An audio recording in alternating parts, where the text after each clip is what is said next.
नमस्कार.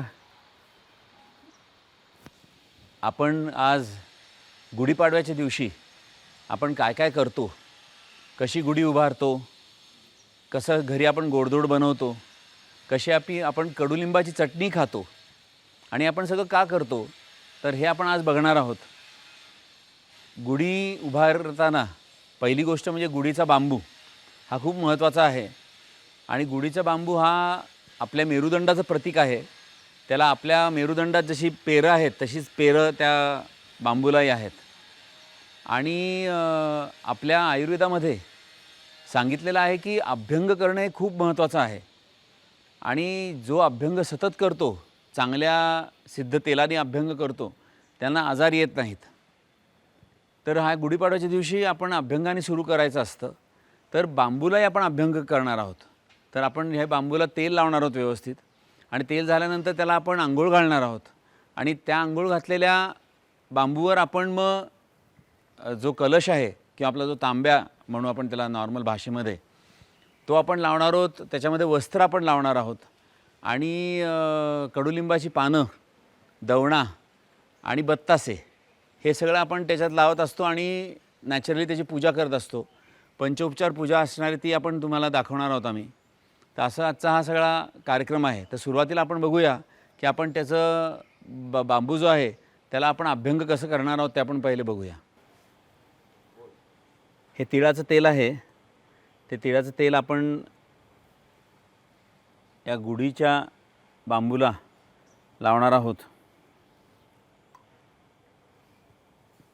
तर हे जे आपण तेल गुढीला लावतोय आपल्या बांबूला गुढीच्या, तर ते आपल्याला आपले सणवार जे असतात ते आपल्याला शिकवत असतात सतत वेगवेगळ्या गोष्टी. त्याच्यामधली ही गोष्ट की अभ्यंग किती महत्त्वाचा आहे हे आपल्याला ह्या गोष्टींना कळून येतं की बांबू आहे त्या बांबूलाही आपण अभ्यंग स्नान करतो आणि त्याला नीट तिळाच्या तेलाने आपण मसाज करतोय. आता आपण त्याला स्नान करवणार आहोत.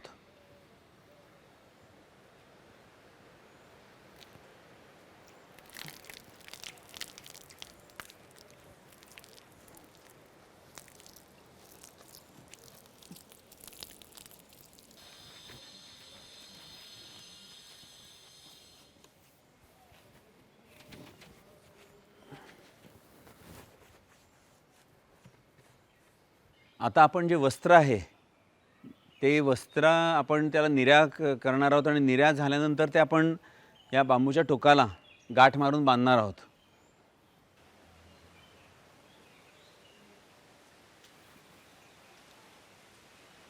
हे वस्त्र कसलंही असलं तरी चालेल. ते जरी सिल्कचं असलं तरी चालेल, कॉटन असलं तरी चालेल,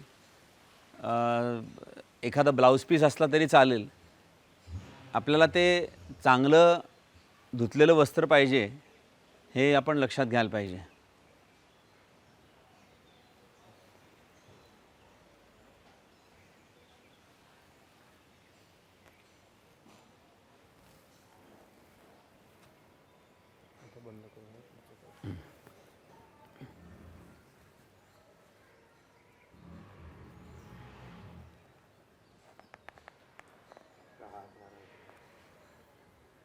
आता कडुलिंबाची पानं, दवणा आणि त्याचबरोबरीने साखरेचे बत्तासे आणि फुलांचा हार हेही आपण सगळं बांधणार आहोत.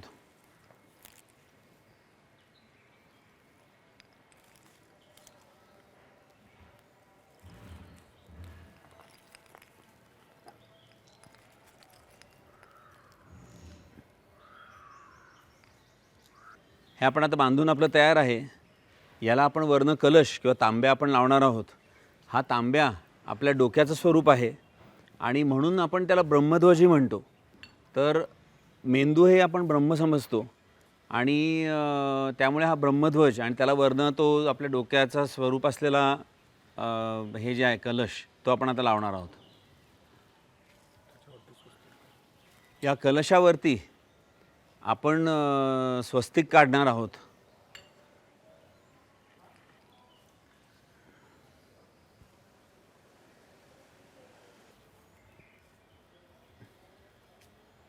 हा तुम्ही बघताय हा आपण स्वस्तिक काढलेला आहे या कलशावरती आणि तो कलश आपण आता इथे लावणार आहोत.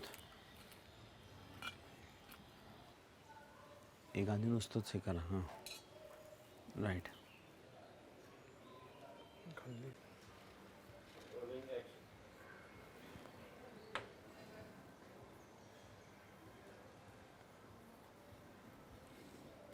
नाही एवढं हां बस.